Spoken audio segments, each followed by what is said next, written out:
revisar lo que es la exploración de cabeza y el cuello. Bueno, primero lo que tenemos que explorar va a ser el cabello como tal. En esto vamos a pedirle permiso al paciente, le vamos a indicar lo que vamos a hacer y se dice que podemos usar para este tipo de exploración, no vamos a usar guantes para poder tener como una mayor textura. Entonces, buenos días, ¿me puede dar su nombre? Natividad Aguilar. Doña Nati, voy a revisar su cabello, ¿está bien? Sí. Bueno, mientras la revisamos, podemos ver que si no hay alguna pérdida muy grande, incluso si cómo es la textura, podemos tener que no hay ningún área que no tenga cabello, tiene cabello abundante, pese a que lo tiene de manera corta, no usa ningún tinte, no se observa. También, doña Nati, ¿ha sentido que últimamente se le cae más el cabello?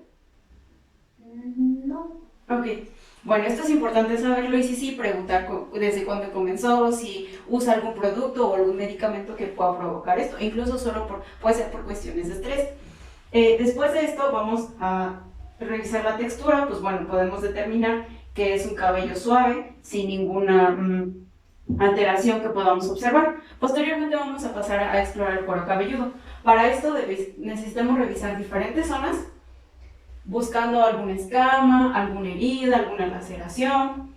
Incluso también podemos, aquí tenemos que ser como sinceros con el paciente y de manera un poco cuidadosa y meticulosa revisar el cuero cabelludo en busca de, como ya les había diciendo, de alguna escama o incluso de, por ejemplo, caspa o incluso podemos encontrar piojos, liendres o demás.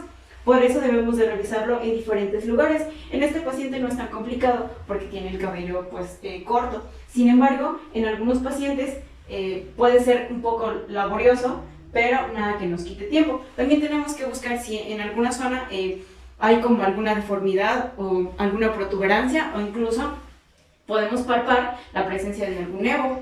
Bueno, después vamos a buscar observar primero el cráneo. Vamos a observar que esté simétrico en la medida de lo posible, preguntarle si hay como puede ser desde que se haya caído o haya tenido alguna alteración en su infancia o en este momento, o por ejemplo si presenta dolor de cabeza. Podemos lo que es palpar. Obviamente nosotros como médicos debemos ubicar pues, los huesos principales, el occipital, frontal, temporales y parietales y demás. También podemos observar en el cráneo lo que si representa alguna simetría o si también se observa alguna cicatriz de alguna herida o algo importante que pueda darnos como a sospechar alguna alteración neurológica. En este caso, pues la paciente se encuentra simétrico a la exploración. Posteriormente, vamos a revisar la cara. Bueno, la cara la podemos hacer, primero vamos a buscar simetría en aspectos generales. También podemos observar la fascia del paciente, es decir, si se encuentra en un estado pues, deprimente o si se encuentra en un estado anímico de felicidad, de confort. Eso es un punto muy importante. Revisando la simetría, tenemos que observar si la vista, los movimientos oculares son simétricos, le podemos decir a la paciente si puede sonreír.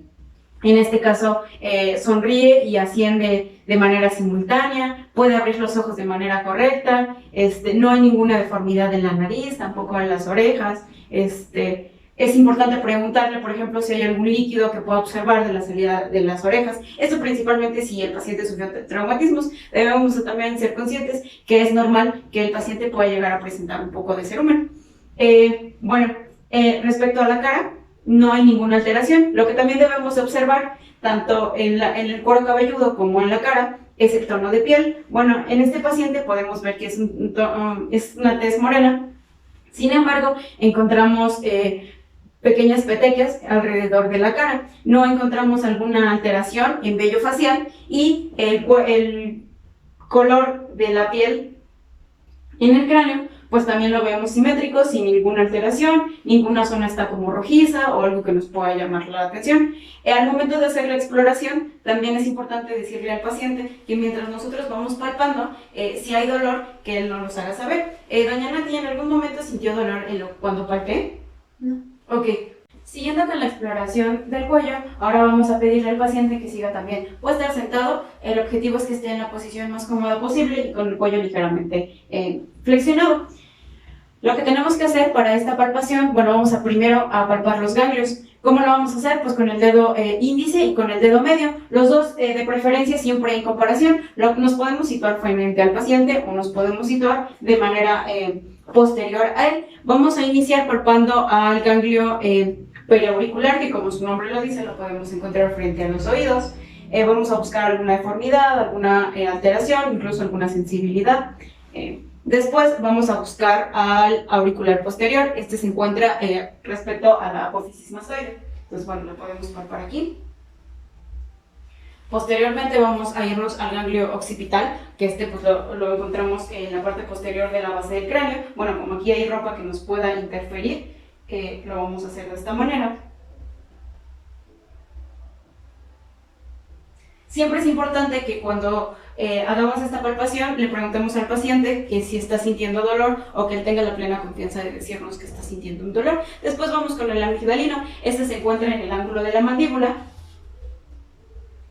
Y después vamos a seguir con el submandilar. Este se encuentra entre el ángulo de la mandíbula y la punta de la mandíbula.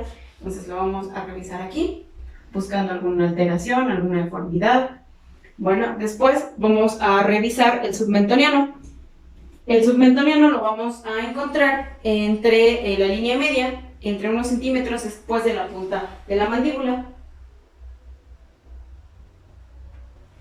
Después vamos a seguir revisando los cervicales superiores. Estos los vamos a encontrar respecto al músculo esternocleidomastoideo. Entonces podemos ubicar el músculo y podemos hacer una ligera palpación. Y saber dónde está el músculo esternocleidomastoideo nos va a servir como base para la palpación de los ganglios antes mencionados y también de los ganglios de cervical profunda, debido a que estos se encuentran por abajo.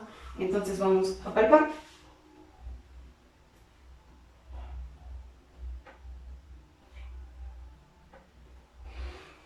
Y por último vamos a encontrar los subclaviculares. Voy a mover tantito. Siguiendo con la exploración de cuello, ahora vamos a palpar la tráquea y la glándula tiroidea. Bueno, primero nos vamos a situar frente al paciente, vamos a ubicar la tráquea y la vamos a inspeccionar, buscando alguna deformidad, alguna desviación, e incluso podemos situarnos en este punto para revisar, por ejemplo, alguna ingurgitación venosa.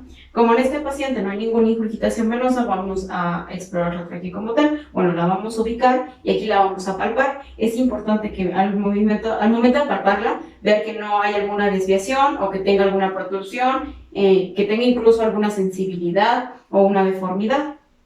Ya que encontramos la tráquea, después vamos a revisar la glándula tiroidea. La glándula tiroidea la tenemos que inspeccionar y después palpar. Para revisar la glándula tiroidea le vamos a tener que pedir al paciente que haga una hiperextensión del cuello. Entonces, señora, ¿me puede ayudar alzando el cuello de esta manera? Bueno, después de este momento vamos a encontrar ciertos puntos anatómicos que nos van a ayudar. Primero va a ser el cartílago tiroides. Obviamente, como sabemos que en los pacientes femeninos pues es un poco más difícil encontrarla. En los hombres, pues bueno, va a ser más característico. Después vamos a tener al cartílago cricoides, que vamos a palparlo entre este y este.